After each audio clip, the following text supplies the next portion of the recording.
I want to get out to our Jordan Bonke right now for an update. I'll do my Jordan? best.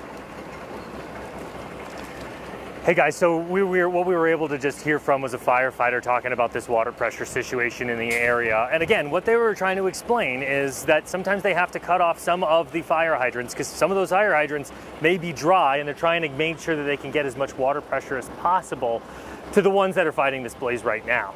You could count at least 1, 2, 3 that I can see, but at times we've seen upwards to 5. In this same general area, we saw APS crews, and we've heard from officials explain to us they had to de-energize some of the power lines that are right above this area. That's just one of the many hazards that come with a fire that is this big. We also saw fire crews out here, and that is not a toy that's laying on the ground. That is a buzzsaw that they were able to cut down that metal fence so that they can make sure that they have every access, every entry point to this fire while they are battling it right now. You know, when we're talking just about that water pressure, this is just how much water for one aspect of this fire.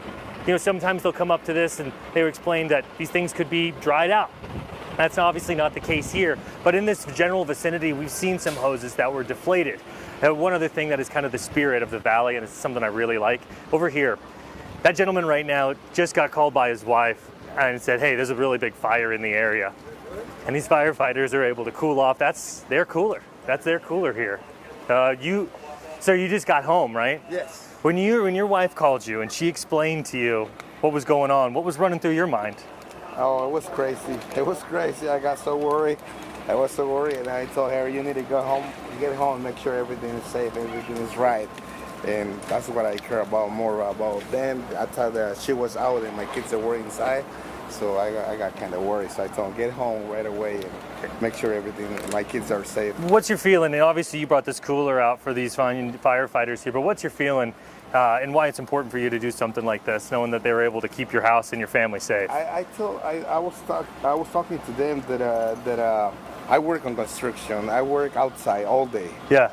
And honestly, it's really bad working outside on the heat. Oh, you're telling Noah about the flood, brother. It is really bad outside. Yeah, and these guys know it even worse, right? Yes. So I know how it feels. Yeah. So yeah. I'm here to support them if I can, if I have the stuff. Well, you're a great example for the spirit of the valley. Thank you for sharing that with me. I appreciate it, brother. Stay safe. Yeah.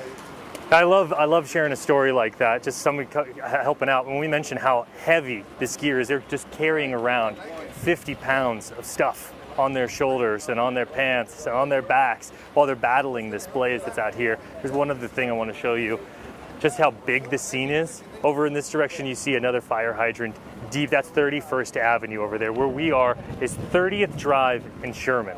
And so this just shows you just how big this is right now. And these hot spots are going to be tedious here for these firefighters here in the next coming hour. Something that we'll stay on top of as we're still trying to gather some of these elements. For now, we'll send it back to you guys.